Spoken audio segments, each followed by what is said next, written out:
மெட்ராஸில் நாளைக்கு ரொம்ப நெருங்கிய சொந்தக்காரன் பையன் கல்யாணம். ஒரே காற்று மழையாக வேற இருக்கு.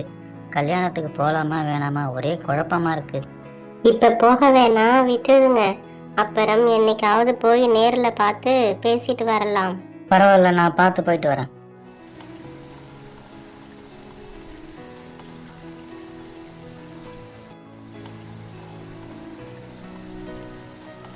என்ன பூனை வேற குக்கால போகுது.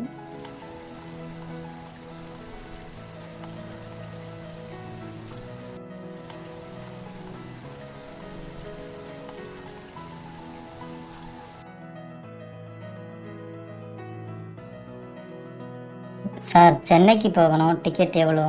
500 ரூபாய் கொடுங்க. இந்தாங்க 500 ரூபாய் டிக்கெட் கொடுங்க. 500 ரூபா கொடுத்து டிக்கெட் எடுத்தாச்சு. காற்று மழையை பார்த்தா மனசுக்கு ஒரே உறுத்தலாகவே இருக்கே. சரி, 500 ரூபாய் காசு போனால் போகுது, இறங்கி வீட்டுக்கு போயிடுவோம்.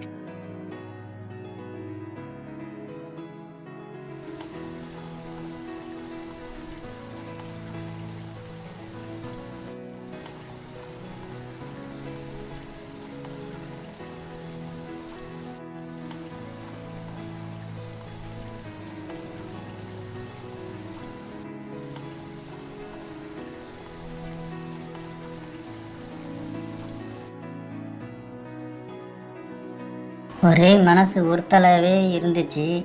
இறங்கி வந்துட்டேன். எப்போ நமக்கு மனசு உறுத்தலாக இருக்கோ நாம் அதை செய்யக்கூடாது. ஆமாங்க, நீங்க சொல்றது சரி. 10 நிமிஷத்துக்கு முன்னாடி சென்னை நோக்கி போன பாலாஜிங்கிற பஸ்ஸு மரத்துல மோதி விபத்துக்குள்ளாகி விட்டதுன்னு நியூஸ்ல போட்டாங்க. பஸ்ல பயணம் செஞ்சவங்க எல்லாரும் படுகாயம் அடைஞ்சு மருத்துவமனையில இருக்காங்களாம். அப்படியா? அந்த பஸ்ஸில் தான் நான் சென்னைக்கு போக இருந்தேன். நல்ல வேளை என்னுடைய சரியான முடிவால் நான் தப்பிச்சுக்கிட்டேன்.